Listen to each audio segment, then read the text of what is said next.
I'm here with Elder Gaspar Colon, and we go way back, That's you right. know. That's why when I saw you here, I was so thrilled.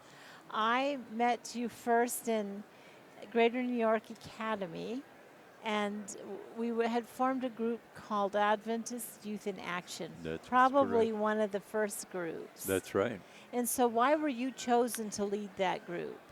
Actually, it was a time in which we had several Adventist Youth in Action groups. The Thurber brothers were involved. One of the Thurber brothers was in Texas, the other one was in Carolina, I think. And they were bringing youth together to do singing, to do evangelism, to um, just get into communities and win the hearts of people to the gospel. And Greater New York Conference became interested in the idea of having a group of young people who would come together and would share the gospel with a community. And of course, there was a community in Long Island where we were uh, just, they were wanting to have some activities there. And so I was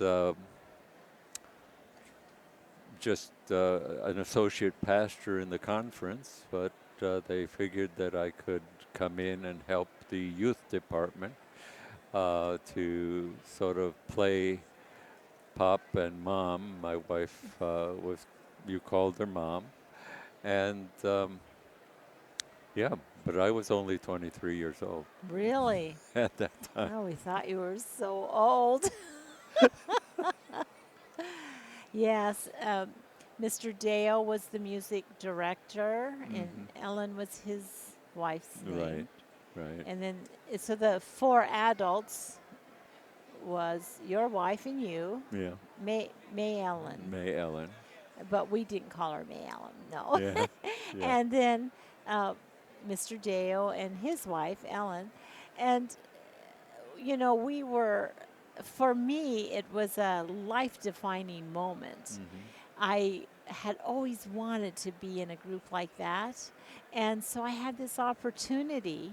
And as we got together and started singing, I mean, the music sounded beautiful to yeah, me. yeah, But the culture of the group, the yeah, girls were all together, and we had Anna Marie Honori, who was just barely 13. yeah, The rest of us, we felt quite sophisticated, being at the old age of, 17 and 18, so right. to speak.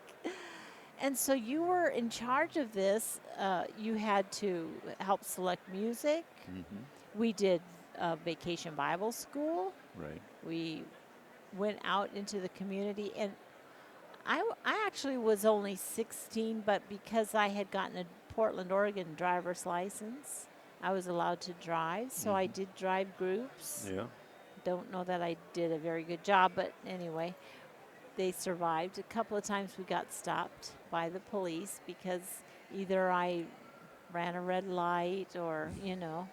not on purpose, Of but course. I'm a, And a new driver too, and coming out of Africa, yeah, everything is just hitting me yeah. big time, and my senses are very heightened.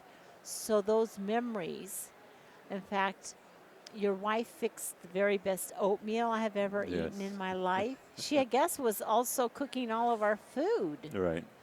The very best rice and beans Hmm. that I had ever eaten in my life, and we ate a lot of that. We ate Yeah. a lot of oatmeal and a lot of rice and beans.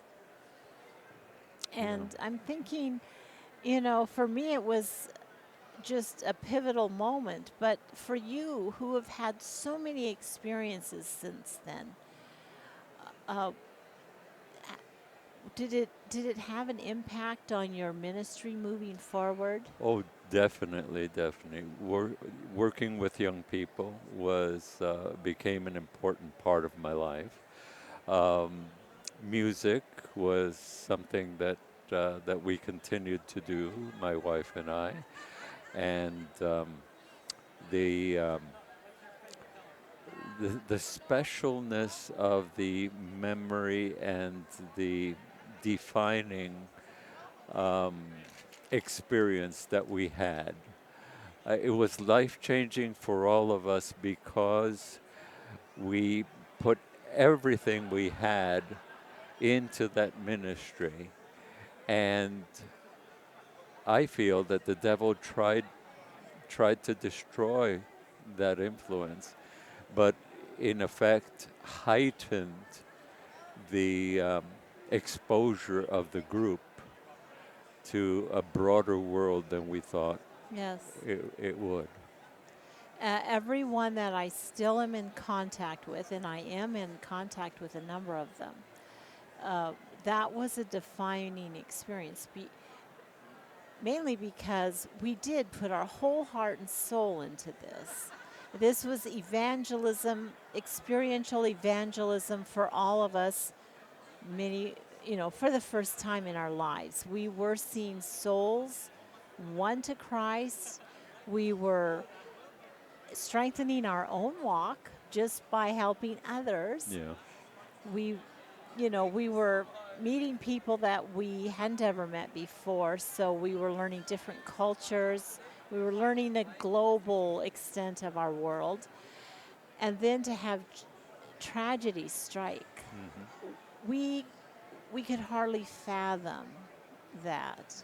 For me, that day will I will always remember yeah, because Anna Maria Honori was not well accepted by the other girls because she was so young, she was so immature, yeah, and she wanted our attention and approval. She would play her guitar incessantly, yeah, and to the point where the other girls gave her a schedule of you could only play it at this time because it was so fractious and just on and on. And as she was composing, she's singing the same thing over and over, over trying to again. figure out what to come Yeah. next. Now, I guess our audience would want to know this was a group of young people who had been at camp meeting and had sung at camp meeting because of some of the county regulations.